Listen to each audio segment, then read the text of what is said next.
तुम तो माधव के अमृत पुत्र हो, माधव की जात के हो, गोविंद की जात के हो, गोपाल की जात के हो। गोविंद, गोपाल, माधव ये तीन नहीं है, उसी के नाम है हजार हजार। जिसके हजार हजार नाम है उसी की जात का मैं हूँ। तुम कौन सी जाति के हो? बोले जिसके बहुत नाम है उसी जाति का हूँ मैं। भक्त वत्सल, गो वत्सला।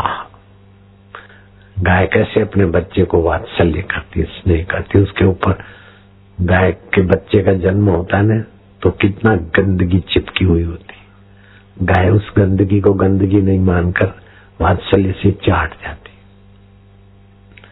ऐसे ही वो अंतर्यामी हमारी बुराइयां, दुख, ये बेवकूफी या नालायकी नहीं देखता है। हम केवल उसके हैं ऐसा मानने से वो हमारे दोषों को चट कर देता है। गाय तो चाट कर पेट में ले जाती, वो तो अपनी भक्त वत्सलता से दोषों को हर लेता है। इतना भक्त वत्सल है, इतना मधुर है कि मिट्टी में से भी मधुरता उबार देता है। कितने लाख टन शक्कर बनती साल में, कितने लाख टन की, करोड़ों टन। फिर भी कभी गन्ना बोए और अभी मीठा नहीं हुआ गन्ना, क्योंकि मधुरता खत्म हो गई मिट्टी में से। ऐसा कभी सुना क्या? पानी में से मधुरता चली गई। है तो मिट्टी पानी, और अंगूर कितने मीठे। है तो मिट्टी पानी, शक्कर कितनी मीठी, गुड़ कितना मीठा। ये मिठास कहां से आती? विज्ञानी लोग पानी को तोड़ते हैं तो हाइड्रोजन ऑक्सीजन मिलता है, लेकिन हाइड्रोजन ऑक्सीजन फिर मिला ले तो पानी नहीं बनता। बनता है क्या? ये क्यों? पानी के विभाग करते हैं तो हाइड्रोजन गैस, ऑक्सीजन, तो हाइड्रोजन ऑक्सीजन मिला है तो पानी नहीं बनता। तो बादलों में हाइड्रोजन ऑक्सीजन होता है, फिर भी बादल ऐसे ही भटकते रहते हैं। अमृत में जल तब होता है जब बिजली चमकती है, वो अपनी कृपा चमकाता है। उसको विज्ञानी बोलते हैं कैटलिक एजेंट। पहले से याद है, कैटलिक एजेंट। ऐसे ही सत्संग में भी जीव अपने को जीव मान बैठा है, तो ईश्वर भी है, जीव भी है, लेकिन फिर भी मधुरता नहीं आती। सदगुरु रूपी कैटलिक एजेंट हो तब भगवान की मधुरता, भगवान का ज्ञान और आनंद, मुक्ति का प्रसाद जागृत होता है।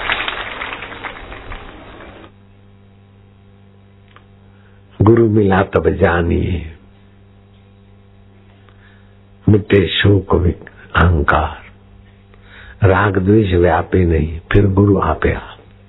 रागी बनता हुआ दिखेगा, द्वेषी बनता हुआ दिखेगा, लेकिन अपने में नहीं आएगा राग द्वेष। दुख शोक अपने में नहीं है, दुख शोक शरीर में, मन में, बुद्धि में। असंगो अयम पुरुष, ये परमात्मा पुरुष असंग है, वही मेरा आत्मदेव है। मैं असंग, बाबा में तो फंस गया, मैं तो संग में फंस गया, फंस नहीं सकता। बचपन में कैसा संग मिला अभी नहीं है, जवानी में कैसा भी संग मिला अभी वो बदला। अगले जन्म के कितने संग आए बदले, तुम फंसे नहीं रह सकते। मैं तो माया में फंस गया, अरे कितने पैसे आए चले गए। फंसे होते तो पैसों के साथ तुम चले जाते, कितने पैसे आए चले गए। मैं तो विकारों में फंसा, कितनी बार सेक्सी विकार आए, लोभी कामी आए चले गए। तुम फंस सको ऐसे नहीं हो, लेकिन फंसने वाले शरीर से, अज्ञान से ममता हुई, इसलिए धोखा खा रहे। निर्लेप नारायण से ममता करो, जो कभी नहीं फंसता, उसी का मैं आत्मा हूं। आत्मा और ब्रह्म में क्या फर्क है? घड़े के आकाश और महाकाश में क्या फर्क है? तरंग और पानी में क्या फर्क है? सीमित हुआ तो तरंग, अपने को पानी जाने तो सागर, सीमित हुआ तो घटाकाश, अपने को शुद्ध आकाश जाने तो घटाकाश होने पर भी महाकाश है। ऐसे सीमित शरीर को मैं मानता है तो जीव हो गया, और असीम आत्मा को मैं माने तो ब्रह्म है।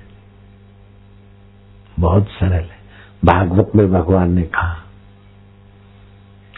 कि गुरु की दृढ़ भक्ति करके गुरु के ज्ञान को की कुहाड़ी से जीव बाहु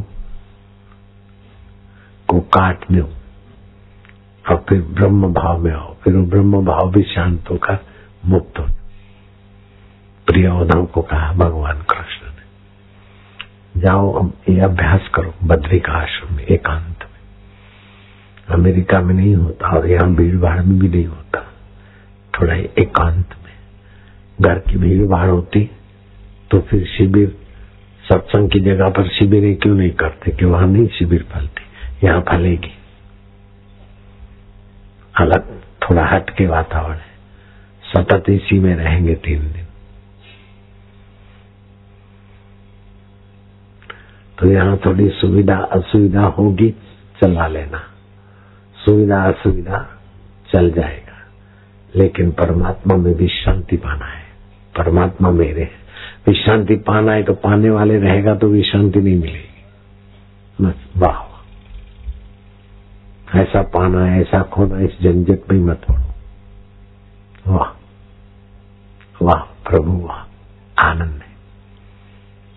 मैं प्रभु का प्रभु मेरे। प्रभु सतरूप है, सत सदा रहता है, तो मरने के बाद भी जो रहता है, मैं भी तो सतरूप हुआ। प्रभु चैतन्य रूप है। सुनाई नहीं पड़ता हो तो हाथ ऊपर करो, सबको सुनाई पड़ता है। प्रभु चैतन्य रूप है, तुम्हें भी चैतन्य हूं। प्रभु ज्ञान रूप है, तुम्हें भी तो ज्ञान रूप हूं। शरीर को जानता हूं, मन को जानता हूं, बुद्धि को जानता हूं, दुख को जानता हूं, सुख को जानता हूं, जागृत को जानता हूं। जागृत आई और चली गई, फिर स्वप्न आया तो सपने को भी जानता हूं, फिर गहरी नींद आई तो नींद भी चली गई, उसको भी मैं जानता हूं।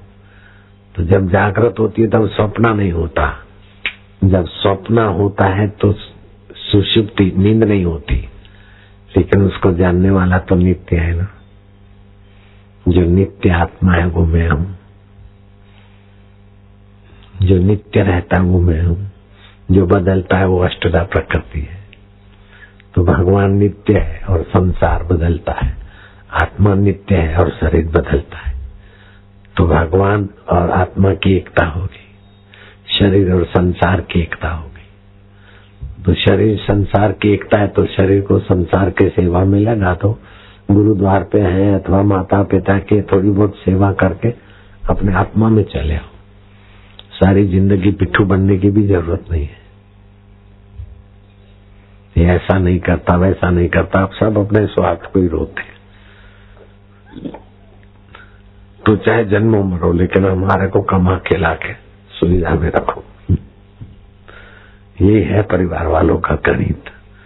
पत्नी बोलेगी पति को तुम्हारा ये कर्तव्य है, मेरे को खिलाना पिलाना, गहने गांठा ये वो। माँ बोलेगी बेटा तेरा कर्तव्य माँ बाप का ख्याल रखो। दोस्त बोलेगा तुम्हारा ये कर्तव्य है कि मेरे काम आओ। नेता बोलेगा ये तुम्हारा कर्तव्य है, मेरा प्रचार करो। लेकिन भगवान और गुरु बोलेंगे तुम्हारा ये कर्तव्य है कि अपने आत्मा परमात्मा को जानकर आनंदित हो जाओ, मुक्त हो जाओ, महान आत्मा हो जाओ। सब अपना अपना उल्लू सीधा करने के लिए उल्लू बनाते रहेंगे। मेरा भाई मुझे समझाता था तुम्हारा कर्तव्य है, माँ को भिड़ाता था, फिर माँ भी बोलती थी मैं आज्ञा देती हूँ ऐसा नहीं ऐसा करो। मैं क्या तुम आज्ञा नहीं देती हो, तुम्हारी ममता और भाई की चाबी दे रही, मैं नहीं मानता। मैं माँ की बात का तो आदर करता था, लेकिन जब मुंह में आकर बोले तो कौन माने। अगर उसकी मानता तो वो भी परेशान होती और मैं भी परेशान होकर मरने की कगार पे होता। तो माँ बाप की आज्ञा कौन सी माननी चाहिए?